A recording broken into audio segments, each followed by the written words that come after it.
winners? Let the pros show you how to make money. General Manager Al DeMarco, a regular contributor on Fox Sports, MSNBC, and Comcast Sports TV, brings over 25 years of handicapping experience to the table. CEO Steve Budin, the author of Bets, Drugs, and Rock and Roll, is the man responsible for creating the online betting industry. Together, they lead PickNation.com, your #1 source for winners.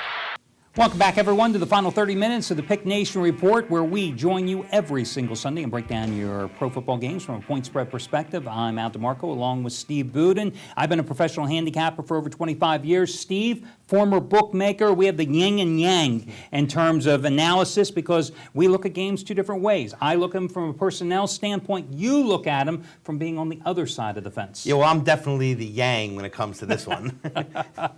Hey, listen, guys, remember, you can catch the entire first half hour over on PickNation.com if you missed any portion of it. First game we want to talk about before we head to the phone lines is going to be San Diego and Kansas City.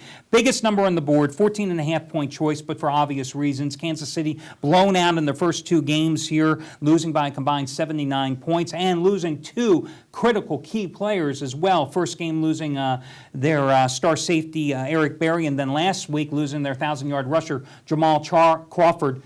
Last week we had two double-digit favorites, the first double-digit favorites of the season. The Steelers covered the big number against this, Seattle, 24-0 they won. You had Green Bay backdoored by Cam Newton, scoring on the with 37 seconds left to play in that game for the Panthers to get the cover as a 10.5-point home dog. In this game, you lay the points because I don't see any way in the world you can support Kansas City. Yeah, Matt Castle without Charlie Weiss is like Joni without Chachi, and we know how that turned out for Joni. Not too good. A lot of people are looking at this game like it's the Pittsburgh game last week. But remember, Pittsburgh came off the embarrassing loss to Baltimore, and they were coming home in front of their home crowd to avenge it. In this case, the Chargers didn't play such a bad game against New England, a team that they were supposed to lose to. So now they're coming home, and the only question is can the Chargers get up for this game? I think they can, and I think they will cover this 14.5 points. They're begging you to take it. I think when they beg you to take the points, you got to lay it. Well, it's like you said in last week's show. Sometime it's okay to lay the points because the favorites do, in fact, win. I mentioned earlier in the show, you know, the favorites are 2 games under 500 for the season. Well, that doesn't mean the dogs are winning like in an 89% clip, guys. I mean, the favorites do come through.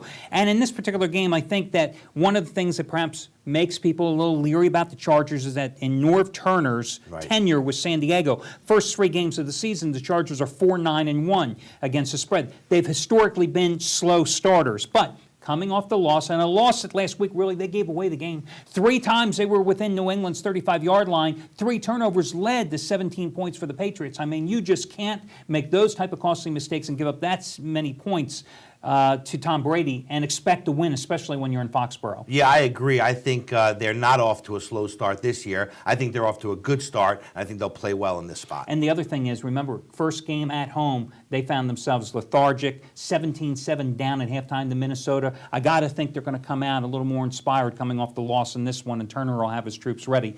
Guys, we're going to head to the phones and pick up with Dan, who's calling us from Tampa. How you doing, Dan? Hey, guys. How you doing? A great show. I'd like to get your opinion on the Tampa Bay game this week.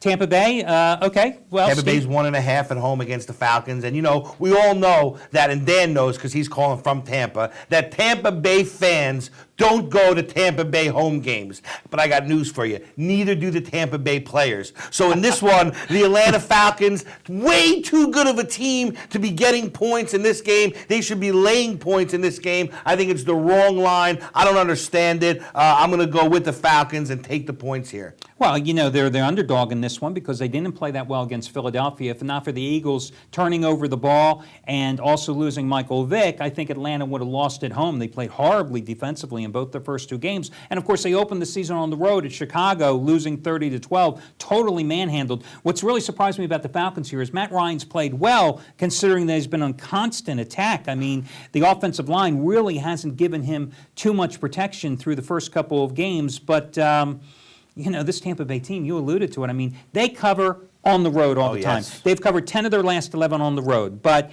at home, 3-16-1 their last 20 home games against the spread. 3 covers and 20 games at home? Those are numbers that you just can't fake. The numbers just don't lie. Yeah, and I think that Atlanta, has a more diversified offense with Matt Ryan and Michael Turner. Not that LeGarrette Blount and Josh Freeman aren't good, but this is a Tampa Bay defense that I think is nothing special. I think the Falcons can ill afford to start off division play with a loss after opening the regular season 1-1. So I think you have to go ahead and grab Atlanta and look for them to win it outright. Arizona and Seattle, geez, we have to talk about this game? I think so. Can't we get the Green Bay and Chicago? But Arizona's a 3.5-point favorite at Seattle because Seattle's shown you nothing. So how could you ever favor them in a game? 24-0 at Pittsburgh. They lost, but we knew that. Matter of fact, I had Pittsburgh last week as one of my 2-0 sweep on Sunday. They had 164 total yards in that game, 35 yards on the ground. Tavares Jackson was sacked 5 times. But this is the home opener. Right. They opened with 2 straight road games. Arizona, 3-9.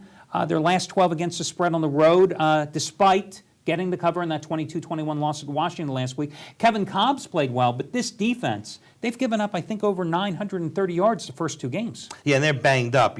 Seattle, unlike Tampa Bay, well, they're happy to be home because they are the worst road team in the league against the spread. But I look at this game and I say to myself, I just don't trust the Seattle Seahawks. Yeah. Tavares Jackson?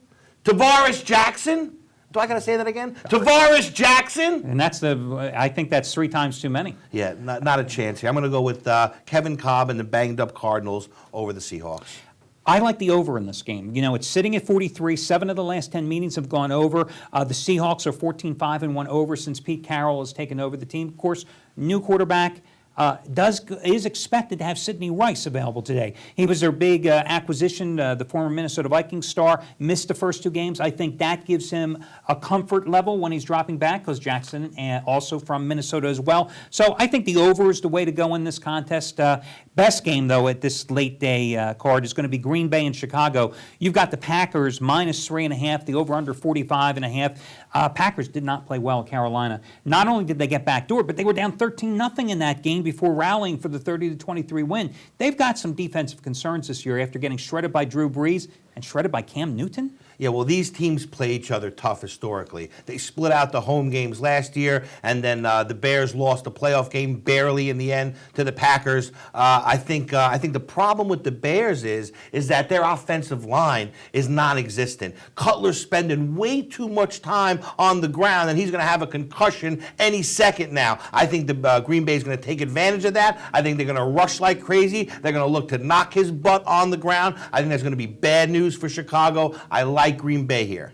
Yeah, I agree with you as well. I think the Packers are the way to go. They have covered 15 of their last 23 on the road, despite that failure in the backdoor cover by Carolina on the road last week. And more importantly, they have covered 11 of the last 15 divisional road games. You're right, these were 2-3 closely contested games last year, but Cutler's been sacked 6 times already this last week, 11 times on the season. You just cannot make it happen, and you're going to need to make it happen here because even though I expect an inspired defensive effort from Chicago, Packers have too much offensive firepower. I think this is a reactionary number at 3.5 based on what happened last year. I think the Packers are even more dynamic offensively this year, especially now that they've incorporated elements of the no-huddle attack. And I think that last week was just kind of I can't say they were lethargic. I think perhaps they got caught in a look-ahead situation. They had the 2 extra days of rest coming off the Saints win. They just were not prepared to come out of the locker room. That's why they were down 13-0. Yeah, and I think this 3.5 is indicative of customers, that them being, even though the Cowboys are America's team, when it comes to betting, the Packers are America's team. Oh, absolutely. Guys, we've got so many more games here on the board that we're going to break down. We're also going to talk about other things that affect gambling and you in terms of investment possibilities. All that and more coming up in just a moment as we return with more of the Pick Nation Report and break down the rest of your Sunday NFL card.